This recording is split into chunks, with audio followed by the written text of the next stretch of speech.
fii asculți acolo, Alin.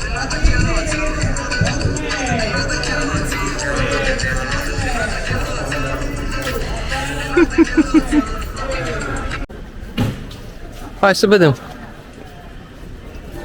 Să vedem, stai să reușim să trecem de apa asta. Avem în față, În față, adică în stânga. în față, stânga, Așa. Fântâna Pretoriană, situață Situață? Așa. în piața Pretoria. Fântâna a fost construită inițial în 1544 la Florența, dar a fost vândută, transferată și reasamblată la Palermo în 1574. Deci asta a fost în Florența și au adus-o de acolo. Aici. Da, chiar seamănă cu ceva făcut la Florența. Chiar da.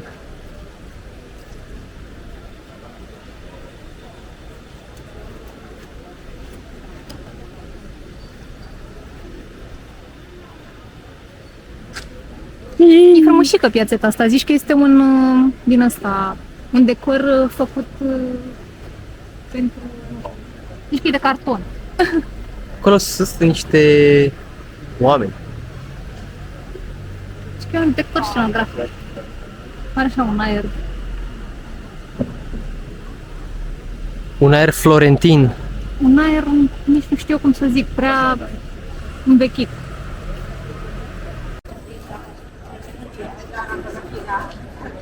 Așa, hai să vedem și noi la ce ne uităm. Deci, chestia asta este situată lângă Biserica Maratona, deci asta era cea în care, asta din dreapta, în care voiam să intrăm, e Maratona. Asta, aia de acolo, da. Asta. Să intrăm. Da. Este Biserica Sfântul Catalan și este construită în 1160, în perioada normandă, și a păstrat forma originală cu cele trei cupole roșii de inspirație arabă, care au devenit, alături de cele ale Bisericii San Giovanni, un simbol grafic al Palermoului multietnic. Interiorul și că este lipsit de ornamente și este un pic neinteresant în comparație cu exteriorul. Ok. Ok.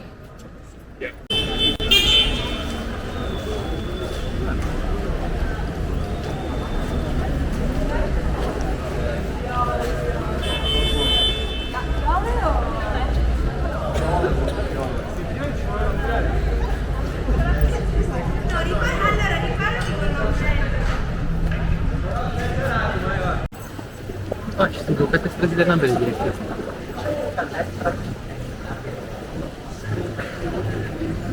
Suntem aici la Quattro Canti sau Piața Vilena sau Piața Vilena, de două ori sau Piața Vilena. Piața Vilena Sau Otagono del Sole sau Teatrul Soarelui. Sau Piața Vilena sau Piața Vilena. Este numele unei piețe octagonale aflate la intersecția celor două artere principale din Palermo. Cele două artere principale, Via Macheda și Via Casaro. Astăzi Via Vittorio Emanuele, o stradă antică de origine feniciană, care leagă Acropola și Palazzo dei Normanni de la mare, la jumătatea lungimii lor.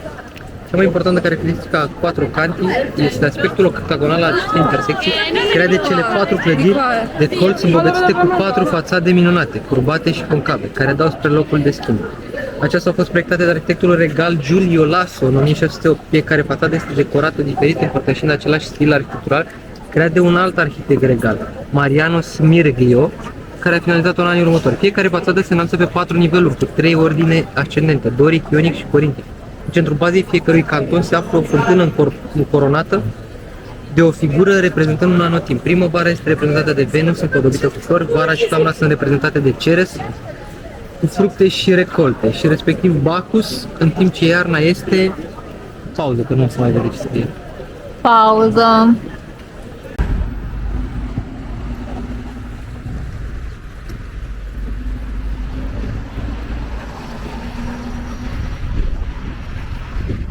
Foro Italico, un parc de 40.000 de metri pătrați, chiar pe malul Mării Tireniene,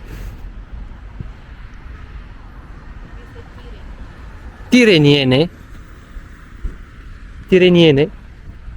Tireniene. Ei, pudelule. Pudel.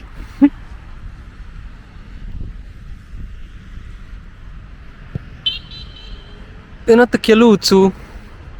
Înată cheluțu. Înată cheluțu.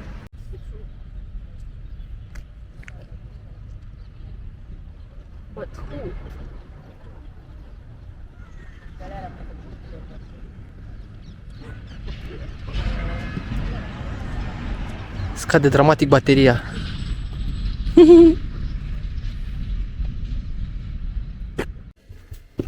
Iată ne reîntorși în cribul nostru după aproximativ 26 de kilometri de 27 ți-am zis. 27 de kilometri pe ceas, 27 de kilometri de călăduială astăzi. În drum spre casă am făcut și un mic popas ca să luăm ceva de îngurgitat, că ni se făcuse foame. Și acum o să facem un unboxing corect, regulamentar. Dar o să prezinte Oana ce am luat aici și de unde am luat și câți bani am dat. Hai, Oana, ajută-ne. Bine, sincer nu prea știu, că a fost foarte impulsiv ce am luat. Așa.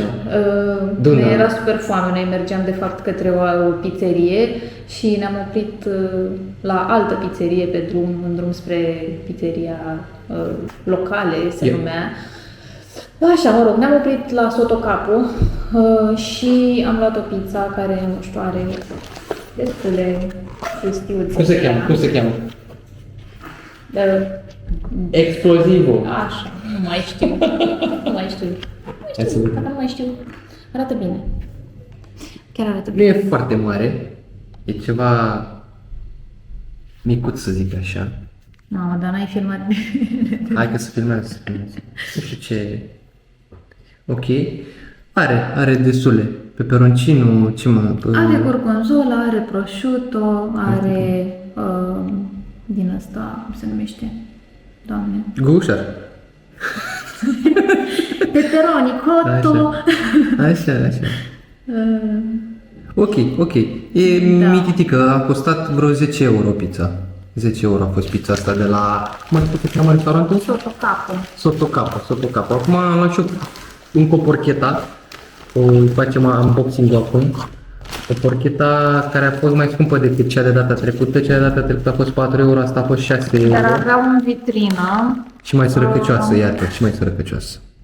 Mi se pare ok. Nu, e mai Dar sărăcăcioasă. produsele pe care le aveam în vitrină, când am intrat acolo, arătau toate super proaspete și de asta ne-am hotărât să și luăm de la ei. Ok. 6 euro față de 4 euro, în total 10 și cu 6, 16 euro pe această cină minunată la apartament, la cazare. Aici, apropo, suntem în bucătăria de la cazare, avem de toate tot ce ne trebuie. Avem inclusiv bere, ca să intre bine ce avem. Și o să revenim cu recenzia finală. Arată bine? Salutare, prieteni! Am revenit cu recenzia. Bun, hai să facem repede. Zine cum ți s-a părut porcheta, cum ți s-a părut pizza? Porcheta nașpa per total, pentru că îi mai trebuiau niște ingrediente și probabil că nu ne-au întrebat nimic legat de chestia asta, adică dacă mai vrem ceapă, nu Nici știu în ce, nu partea știu aia ce. ne-au întrebat nimic. Ba da, te-au întrebat, m-au întrebat pe mine dacă vrem ceapă. Da? Da. Bine, nu înțeleg italiană, deci...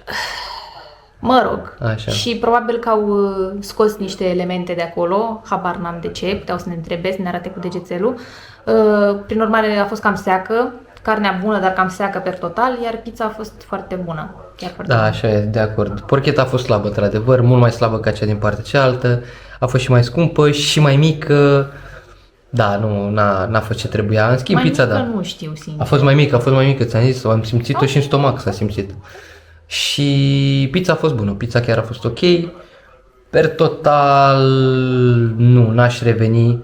Din partea mea, 0 stele Michelin, 0. Pizza a fost ok, dar n-aș reveni pentru pizza, m-a dezamăgit porcheta prea tare. Tu? Eu dau 1. Mie mi-a plăcut pizza. Eu am vrut pizza. Tu ești indulgentă, da, ești prea Nu indulgentă. știu. Tu ai vrut porcheta, Ok, deși bine. ai mâncat și tu din pizza. Bine, tu vrei o stea Michelin, eu zic Da, mă, 0. le dau una. Ok. Le dau. Ok, o medie înseamnă 0,5. Dacă îți luai și tu Steluțe. pizza, Dacă Ai nu fi l-am fost și- mulțumit. Dacă nu l-am și eu pizza, dar pe de altă parte nu mi-a plăcut cum s-au comportat în legătură cu porcheta, că nu ne-au întrebat. La fel și tipa care ne-a vândut urla ca toate alea pe acolo, bine, ok, înțeleg entuziasmul italienilor tipic. În orice caz, nu mi-a plăcut. Deci nu mi-a plăcut. Deci n-aș recomanda. Eu am luat și asta în considerare. Îmi pare rău. Da.